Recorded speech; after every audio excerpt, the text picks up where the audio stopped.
Good afternoon, everybody. Long time no see. Just wanted to make a video and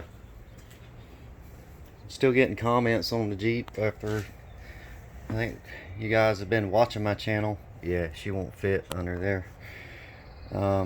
We built this Jeep about 3 years ago. About 2 years ago, it's had the 40s on it.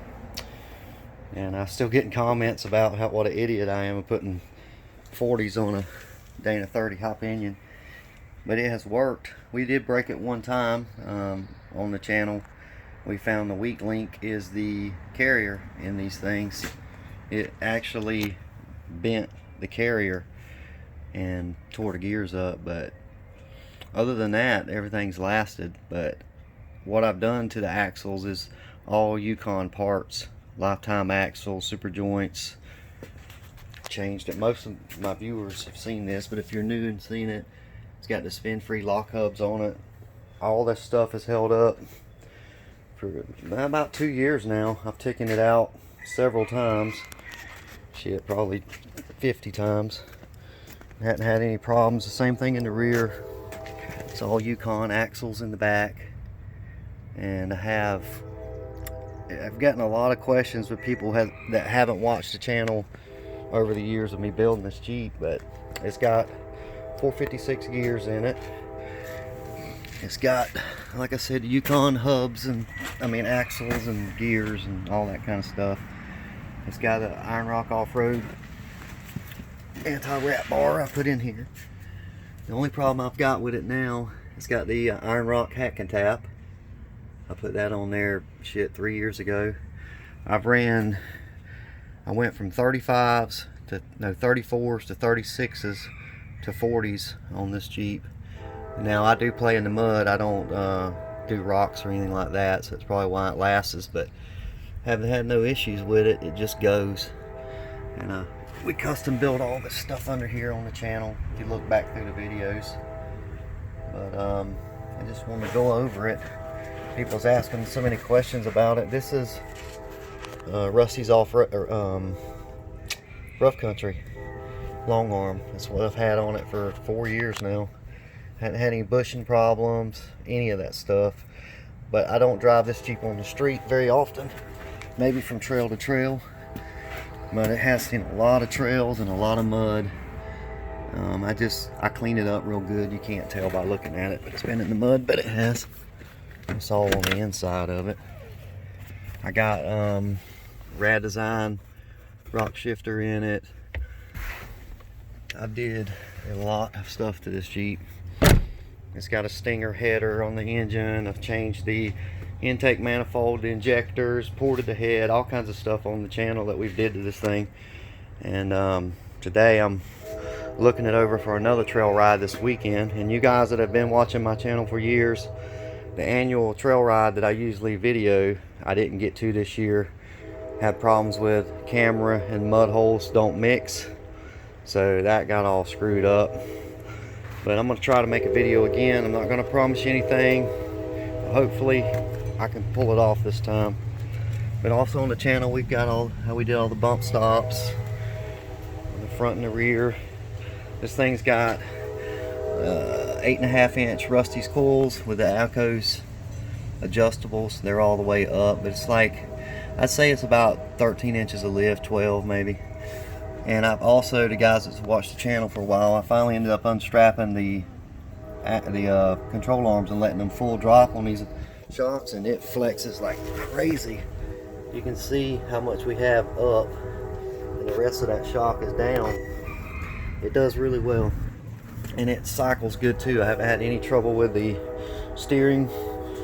And this is I forget the name of this steering setup, but it's a high steer setup from I forget where I got that thing from. I forget the name of the place. Sorry about the train. But we built the, I can't stop it, so if I mess up, I'm on my cell phone. We built the track bar all custom. That's all custom built. But basically I wanted to, all my buddies, when the idea behind this Jeep, if you're new to this channel, was not putting 1-tons under it. I've already did all that before, but I wanted to keep it stock XJ and just upgrade everything and see how far I can take it. And this is probably the limit, I would say, as far as the power of the engine goes. I got 456 gears in it, which I like because I need wheel speed for the mud. I don't climb on rocks and stuff, but it still does good in 4-low. I mean, it's got plenty of power, but you know, any tire past this size, I don't know what it would do.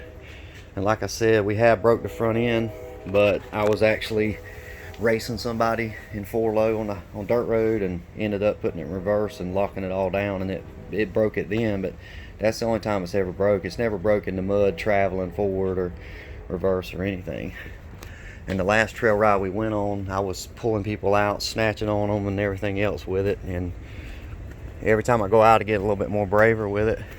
But yeah, I used this a lot the last trail ride, but it's been all pressure washed since. But I wanted to make a quick video and let all my subscribers know I'm still alive. I'm not in Florida anymore. I'm up in South Georgia. Everything is pretty much changed, but I still got Betty and still messing with her. Still plan on putting a turbo on it eventually, and I'm not done with it by far. I mean, as far as the suspension goes, everything works, so I'm not messing with it. But I would like it to have more power. But I just want to make a video. I'm getting a bunch of comments on the 40s and the stock axles. Things work if you try it. I mean, for what I do in the mud in Florida and South Georgia, it works great. And I've tried it on some kind of rocks and off camber stuff like that, and it works good too. But I've never had it in a bind on a rock, and I know that probably would not work, but that's not what I do, so I don't worry about that stuff.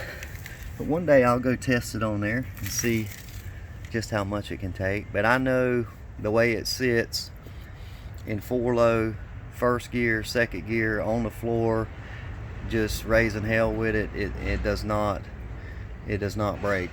It just goes, and it's locked front and back. It's got the Aussie lockers in it, front and rear, and the PCS hydraulic steering. Like I said, all the stuff I did to my engine, and just had fun with it. Had a lot of naysayers, but this thing goes, that's for sure. Another reason I didn't want to change the axles is my buddies all, 14 bolts and 60s in the front. Well, with the ground clearance that you get with a 30, to me it was worth the risk to try it. And could you put 1-tons under it cheaper? Absolutely. It'd be cheaper to do 1-tons and just do it like that. It would have been way cheaper to do it that way, but I already did all that, and I wanted to build an XJ without changing anything under it except modifying, upgrading, and see just how far I could take it. And this is where we ended up so far. Maybe I'll try to make some videos some more here pretty soon. All my subscribers, it's good y'all checking on me, and I've missed doing YouTube, but it just ain't been in the works for me here lately. Y'all take it easy. I'll see you soon. I'm gonna swap out the rear drive shaft. I got another one up there to put in it, because I wore the velocity joint out in it, snatching on people. All right, y'all take it easy. Bye.